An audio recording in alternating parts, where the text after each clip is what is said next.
Hello and welcome to English Vibes Hub, the channel where we help you improve your English skills in a fun and engaging way. I'm your host, Emma, and I'm excited to be here today with Liam to talk about something really important for all of us: effective email writing for work and everyday life. Liam, how often do you find yourself writing emails, and what kind of challenges do you face? Thanks, Emma. I write emails quite frequently, both for personal and professional purposes.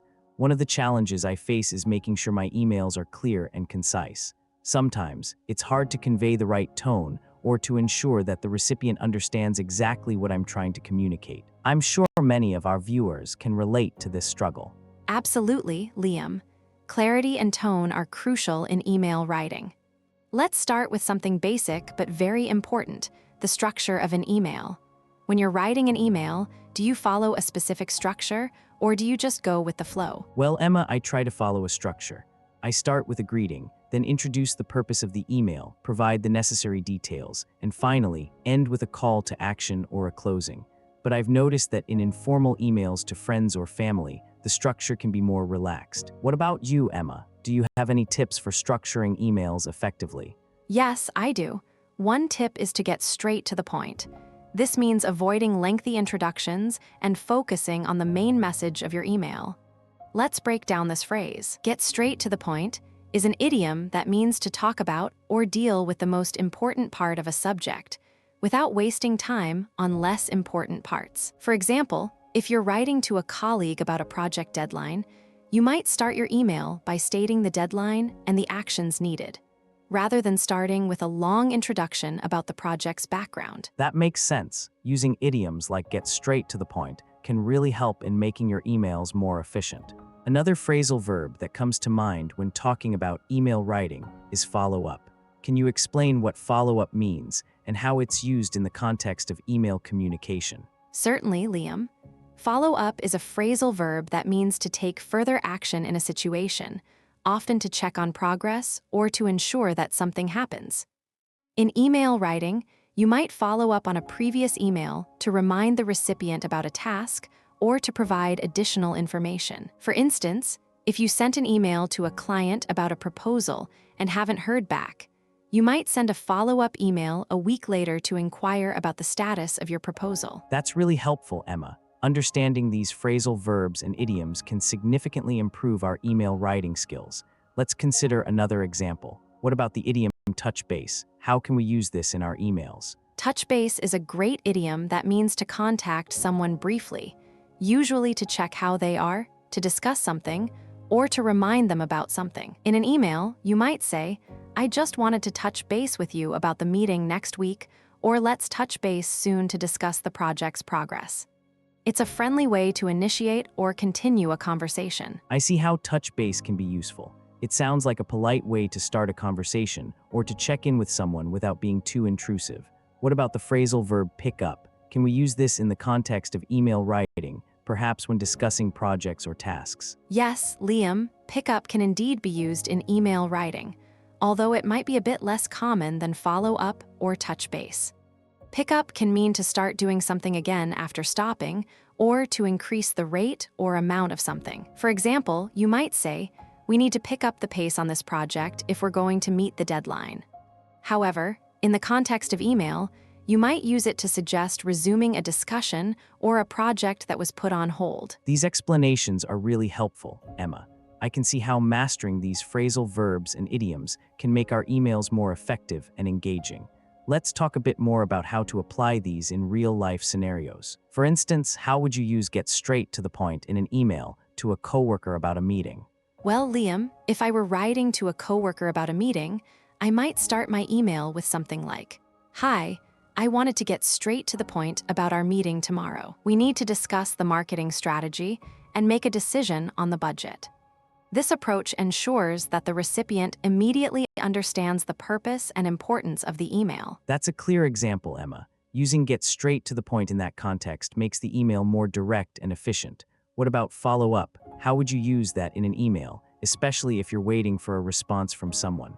If I were waiting for a response, I might send a follow-up email a few days later. The email could say something like, "Hi again, I just wanted to follow up on my email from last week regarding the proposal. Could you please let me know if you've had a chance to review it? This follow-up email politely reminds the recipient about the pending matter without being too pushy. I can see how that follow-up email would be helpful. It's a gentle reminder without being intrusive. Let's consider another scenario. If you were planning to touch base with someone about a potential collaboration, how would you phrase that in an email? If I were planning to touch base with someone about a potential collaboration, my email might start with, "Hi, I hope you're doing well. I wanted to touch base with you about an idea I have for a collaboration between our companies. Would you be available for a call next week to discuss it further?"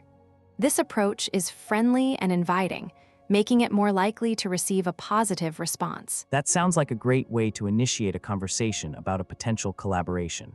Using touch base in that context makes the email feel less formal and more like an invitation to a discussion. What are some other considerations when using these phrasal verbs and idioms in email writing? One important consideration is the audience. You need to consider who you're writing to and tailor your language accordingly.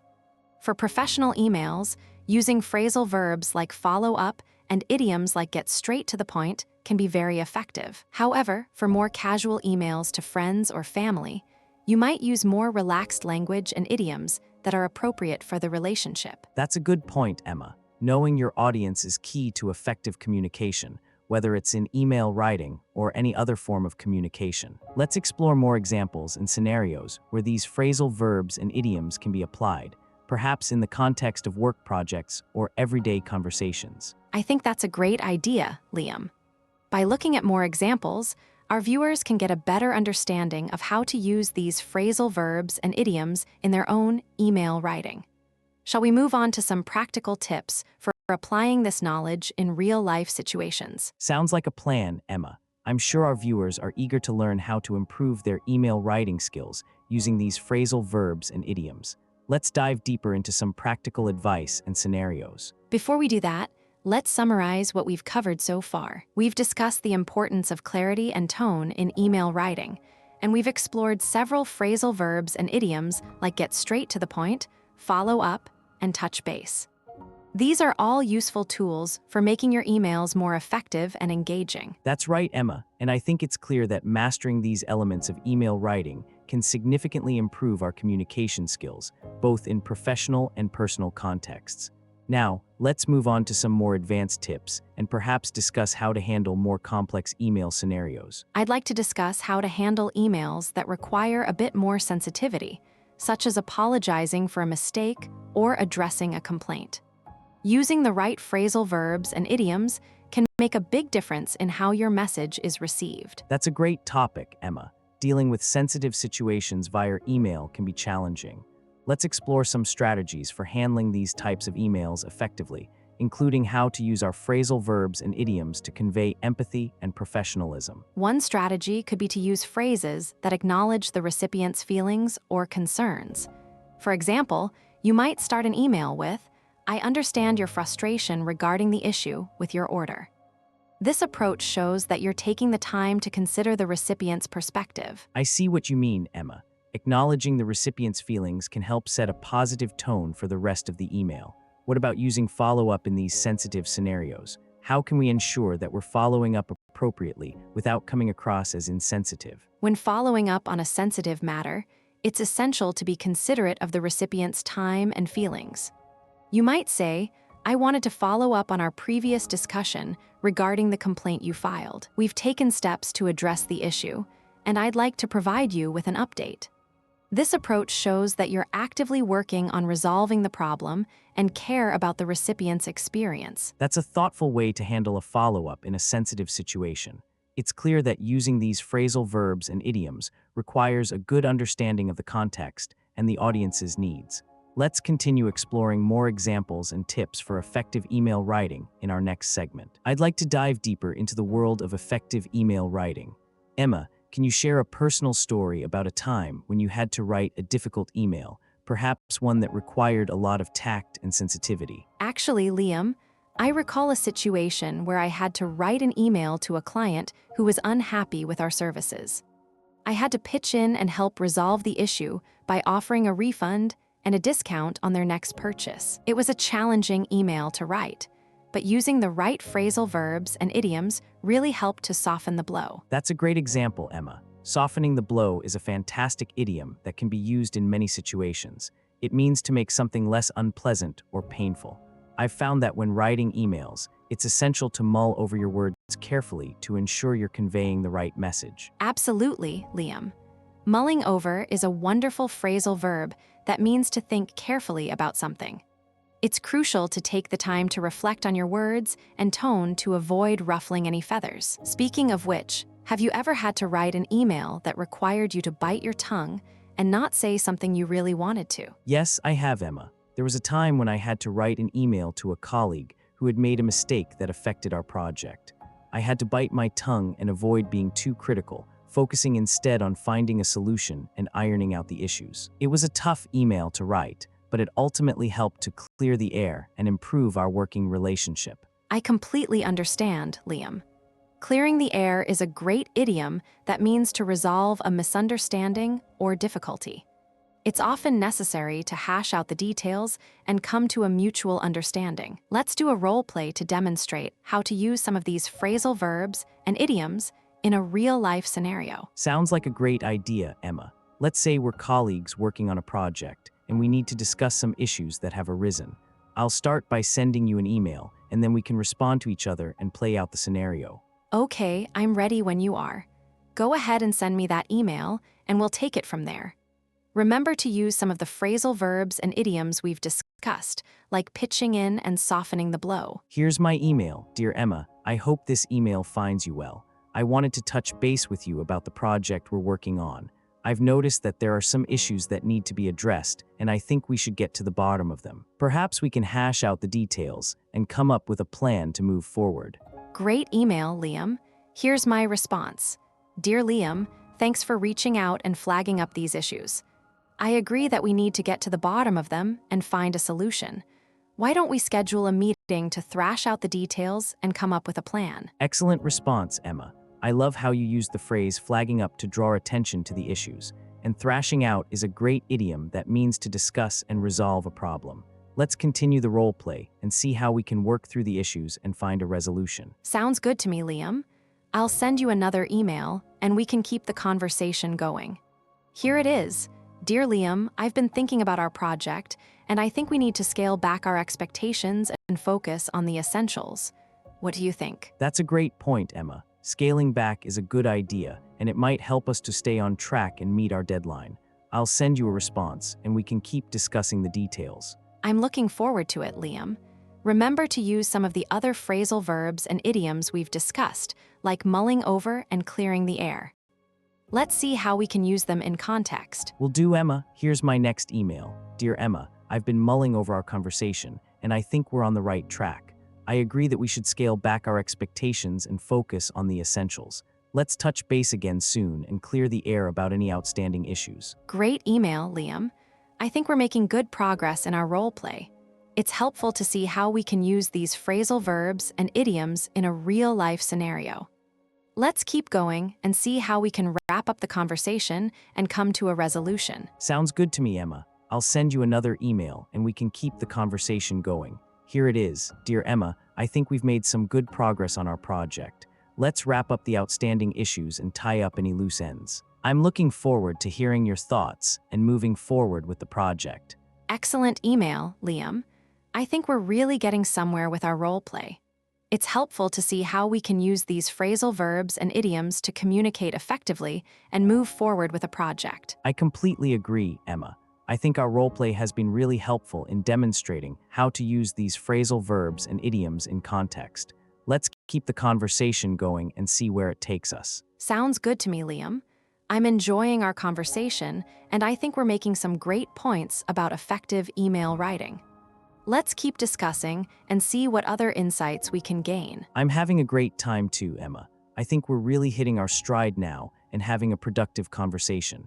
Let's keep it up and see what other topics we can explore related to effective email writing. Absolutely, Liam. I think we're just getting started.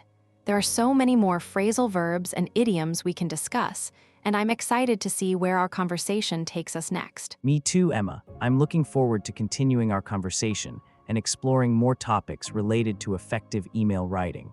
Let's keep the discussion going and see what other valuable insights we can share with our listeners. You know, Liam, as we wrap up our conversation on effective email writing, I wanted to share one more tip that I think is really important.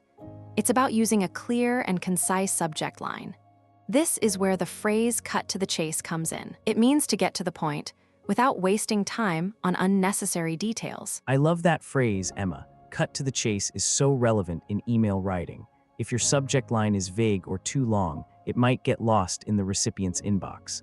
A good subject line should nail it down to the main topic of the email. And speaking of nailing it down, let's talk about the importance of specifying deadlines and expectations in your emails. Exactly. Being clear about what you need from the recipient is crucial. Another phrase that comes to mind is touch base. It means to get in touch with someone to discuss something or check on their progress. For example, you might say, "Let's touch base next week to see how the project is going." This helps keep everyone on the same page and ensures that tasks are completed on time. That's a great point, Emma. Touching base regularly can really help prevent misunderstandings and keep projects moving forward. And it's also important to follow up on your emails if you don't receive a response within a certain time frame. This shows that you're interested in getting a response and helps keep the conversation going. Absolutely, Liam. Following up is essential in email communication. It's also a good idea to follow through on your commitments. This means doing what you said you would do and keeping your promises. For instance, if you say you'll send a report by Friday, make sure you send it on time. This helps build trust and credibility with your recipients. I completely agree, Emma. Being reliable and following through on your commitments is vital in both personal and professional relationships. Now, let's bring it all together and summarize the key takeaways from our conversation on effective email writing. We've discussed the importance of clear subject lines, concise body paragraphs, and proper formatting, among other things. That's right, Liam. And I think our listeners will really appreciate the tips and examples we've shared. To drive it home, let's emphasize that practice makes perfect. The more you practice writing effective emails, the more comfortable you'll become with the language and structure. So, don't be afraid to take the plunge and start writing. I love that, Emma. Taking the plunge is a great way to encourage our listeners to start practicing their email writing skills. And finally, I think it's time for us to wrap things up and bring our conversation to a close. Yes, I think we've covered a lot of ground today, Liam. Thanks for joining me on this episode of English Vibes Hub, and I hope our listeners have enjoyed our conversation on effective email writing. The pleasure is mine, Emma. And to our listeners, thanks for tuning in. If you liked this episode, be sure to like and subscribe to our channel at English Vibes Hub S6W for more English conversation podcasts and language learning tips.